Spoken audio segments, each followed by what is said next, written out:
बिस्मिल्लाहिर्रहमानिर्रहीम। अस्सलाम वालेकुम व्यूअर्स, आज की इस वीडियो में हम सेक्शन नंबर 337 क्यू, 337 आर और 337 S of Pakistan penal code को पढ़ेंगे और समझेंगे। लेकिन इन सेक्शंस को पढ़ने और समझने से पहले ये ज़रूरी है कि हम दियत और अर्श को समझ लें। अगर आप दियत और अर्श को समझना चाहती हैं तो आप मेरे चैनल में मौजूद पाकिस्तान पीनल कोड के नाम से जो प्लेलिस्ट है उसको वॉच कर सकते हैं और डिटेल में समझ सकते हैं। लेकिन फ़िलहाल हम दियत को समझ लेते हैं कि दियत जो है ये section 299 of Pakistan penal code में बयान की गई है।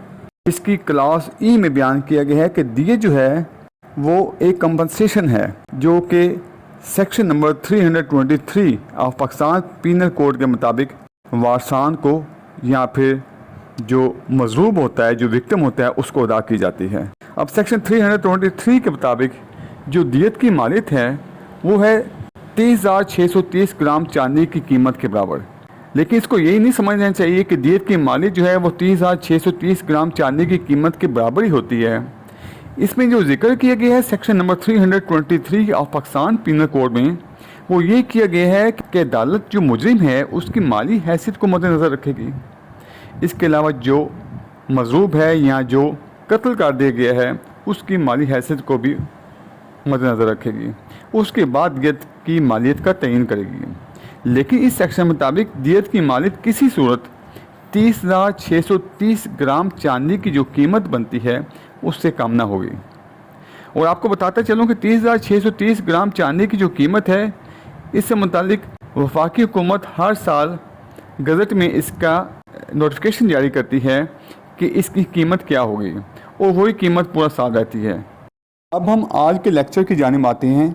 सेक्शन 337 क्यू सेज द अर्श फॉर कॉजिंग इतलाफ ऑफ एन आर्गन, कि जो अर्श है वो किसी आर्गन के इतलाफ करने पर which is found singly in a human body, जो कि किसी इंसानी जिस्म में सिर्फ एक हो, shall be equivalent to the value of दियत, तो जो अर्श होगा वो दियत की मालियत के बराबर होगा। मिसाल के तौर पर साथ ही इसमें एक्सप्लेनेशन भी बयान की गई है। Nose and tongue are included in the organs which are found singly in a human body, यानी कि नाक और ज़ुबान ये उन आज़ा में शामिल हैं जो कि इंसानी जिस्म में सिर्फ एक होते हैं।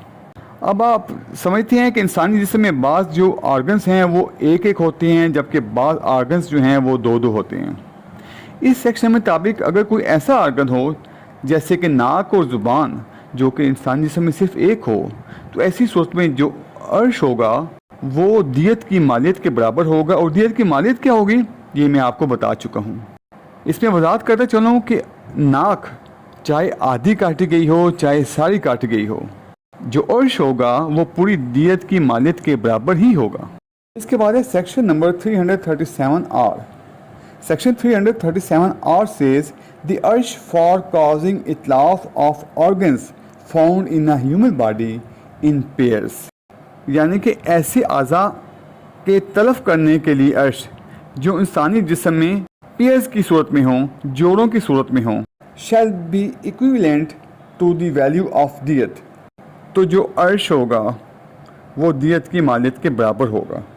And if the itlaf is caused to one of such organs, the amount of अर्श shall be 1/2 of the diyat. और अगर इन आज़ा में से कोई एक जो आर्गन है वो काटा जाए तो ऐसी सूरत में जो अर्श होगा वो दियत की वैल्यू का निस्फ होगा। इसके साथ ही आगे बयान किया गया है provided that where the victim has only one such organ, जबकि विक्टिम का सिर्फ ऐसा एक ही आर्गन हो, और his other organ is missing, या फिर इसका जो दूसरा आर्गन है वो मिस हुआ हो, वो हो ही ना, और हैज़ ऑलरेडी बिकम इनकैपेसिटेटेड, या फिर उसकी में जो सलाहियत है, जो ताकत है वो पहले ही ख़त्म हो चुकी हो। द अर्श फॉर कॉजिंग इतलाफ ऑफ एग्जिस्टिंग और कैपेबल आर्गन, तो ऐसी सूरत में जो अर्श होगा जो मौजूदा जो आर्गन उसका जिसमें ताकत होगी, जिसमें सलाहियत होगी, उसको इतलाफ करने पर shall be equal to the value of दियत, दियत की वैल्यू के बराबर होगा।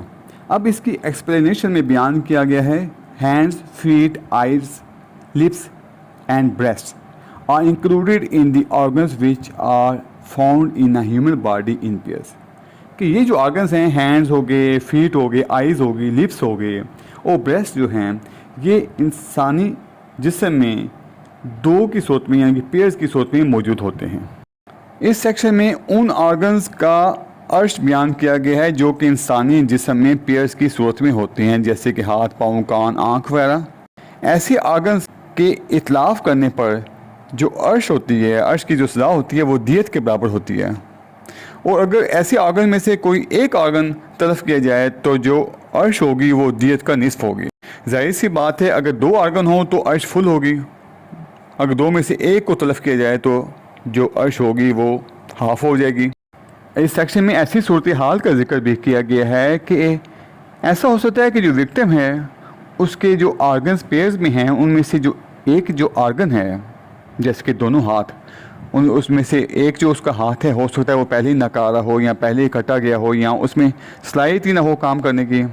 تو ایسی صورت میں اگر ایسے شخص کا لیفٹ والا ہینڈ جو ہے وہ ناکارہ تھا یا کٹا ہوا تھا, اس کے رائٹ والے ہینڈ کو تلف کر دیا جاتا ہے, تو ایسی صورت میں وہ شخص یہ نہیں کہہ سکتا کہ مجھے جو عرش ہوگی وہ دیت کا ہاف ہوگی, بلکہ اس کو جو سزا ہوگی عرش کی وہ فل دیت کی ہوگی, کیونکہ وہ اپنے ایک ہی ہاتھ سے دونوں ہاتھوں کا کام لے رہا تھا. اس کے بعد ہے section number 337S. Section 337S says the urge for causing itlaf of organs found in a human body in a set of 4 shall be equal to, یعنی کہ انسانی جسم میں ایسے اعضاء جو کہ 4 کی صورت میں موجود ہوں تو ان کو کاٹنے پر عرش کی کیا سزا ہوگی. تو اس میں جو کیپشن اے ہے اس میں بیان کیا گیا ہے 1/4 آف دی دیت if the اطلاف is one of such organ. تو اگر ان 4 آرگنز میں سے ایک آرگن کو کاٹ دیا جائے تو جو سزا ہوگی وہ دیت کا 1/4 ہوگی, اور اگر ان 4 آرگنز میں سے 2 کو کاٹ دیا جائے, ناکارہ کر دیا جائے تو جو سزا ہوگی وہ دیت کا ہاف ہوگی. اسی طرح کیپشن سی میں بیان کیا گیا ہے کہ اگر ان میں سے 3 آرگنز کو ناکارہ کر دیا جائے, کاٹ دیا جائے تو جو عرش ہوگی وہ دیت کا 3/4 ہوگی. یعنی اسی طرح کیپشن ڈی میں بیان کیا گیا ہے کہ اگر چاروں آرگنز کو کاٹ دیا جائے تو ایسی صورت میں فل دیت ادا کرنی پڑے گی. اس کی وضاحت میں بیان کیا گیا ہے explanation eyelids are organs which are found in a human body in a set of 4, یعنی کہ جو انسانی آنکھ کے جو پپوٹے ہیں وہ ایسے ہوتے ہیں جو کہ 4 کی صورت میں موجود ہوتے ہیں. لہٰذا اگر ہم مثال سے سمجھیں تو ان پپوٹوں میں سے اگر ایک پپوٹے کو ناکارہ کر دیا جائے تو جو عرش ہوگی وہ دیت کی مالیت کا 1/4 ہو گئی. اگر 2 پپوٹوں کو ناکارہ کر دیا جائے تو جو عرش ہوگی وہ دیت کی مالیت کا ہاف ہوگی. اگر 3 پپوٹوں کو ناکارہ کر دی جائے تو عرش جو ہوگی وہ دیت کی مالیت کا 3/4 ہوگی. اس طرح اگر 4 پپوٹوں کو ناکارہ کر دی جائے تو جو عرش ہوگی وہ پوری دیت ادا کرنی پڑے گی. ویورز, ویڈیو دیکھنے کا بہت شکریہ. اگر آپ پاکستان پینل کوڈ سے متعلق میں دوسری ویڈیوز دیکھنا چاہیں تو آپ میرے چینل پہ موجود پاکستان پینل کوڈ کے نام سے پلے لسٹ کو واچ کر سکتے ہیں, جس کا لنک میں اس ویڈیو کی ڈسکرپشن میں بھی دے دوں گا. آپ سے ریکویسٹ ہے کہ پلیز میری ویڈیو کو لائک اور شیئر کر دینا, میرے چینل کو سبسکرائب کر دینا اور بیل آئیکن کو پریس کرنا نہ بھولیے گا. تو ملتے ہیں پھر نیکسٹ ویڈیو میں. اپنا بہت خیال رکھیے گا. اللہ حافظ.